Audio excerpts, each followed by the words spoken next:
এখানে কি মাসকাবারি খাওয়ানো হয়? এই অঞ্চলে যতজন মাসকাবারি খাওয়ায় এই শেফালি বেগমের নাম 1 নম্বরে আছে। খালার যে রান্ধন মরিচ ছাড়াই চোখ এক আন্দন খাইতাছেন খান না, হ্যাঁ? আপনি দালালি করতে কেডা কইছে? খালা আপনি আমার বিশ্বাস করতে পারেন। তোমার কি পেটে অনেক ভুক লাগছিল বাবা? চুরি করে চুর মাইনসের শাকদা মাছ ডাহে, এটা দিয়ে ডাহাইতে করে ডাহাই, এটা মাছ ডাহে।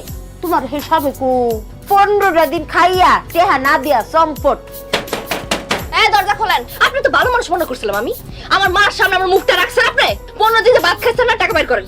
বিশ্বাস করেন 3 দিন ধরে আমি কিছু খাই নাই, পানি খেয়ে বাইসে রইছি। এত পাশা মনে করছেন টাকা পয়সা লেগে এখন কি জান লালমু নাকি? চুপি চুপি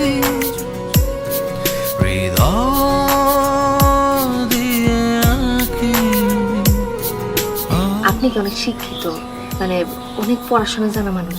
হাজার পড়ালেখা কইরাও তো একটা চাকরিও খুঁজে পেলাম। ফোন কলের কারণে যদি চাকরি ফিক্স করাই থাকে তাহলে আমাদেরকে কেন ডাকেন স্যার? এটা বিয়া বাড়ি, ডিলি মুরগির রান্না দিমু। আপনার হাতে রান্ধন না খেলে তো মরেই যাবো। আমি নিজে আপনার অফিসে খাওয়ান পৌঁছাই দেব। তুমি বাইরের খাবার খাও? কালকে থেকে খাবার তুমি সিকিউরিটির কাছে দিয়ে যাবে। রাখেন। স্যার তো নাই, খাবারটা রাখলে নষ্ট হইব।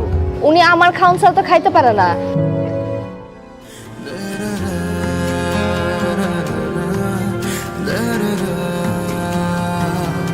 হ্যাঁ এখন সাহেব হয়ে গেছে, হ্যাঁ বসে তারা থাওয়ানোর জায়গা দিছে। খাসার বন্দি পাখি যখন ছুটতে যায় তখন উঠতে থাকে, উঠতে উঠতে হে আসমানটা ছুঁইতে চায়।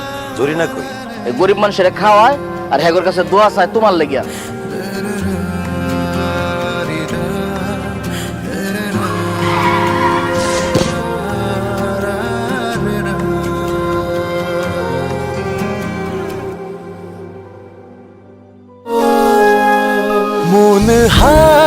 পুষ্টিগুণে ভরপুর সুস্বাদু দেশীয় ফলে তৈরি হয় প্রাণের প্রতিটি আচার। প্রাণ আচার, স্বাদ ও সুঘ্রাণের বন্ধন।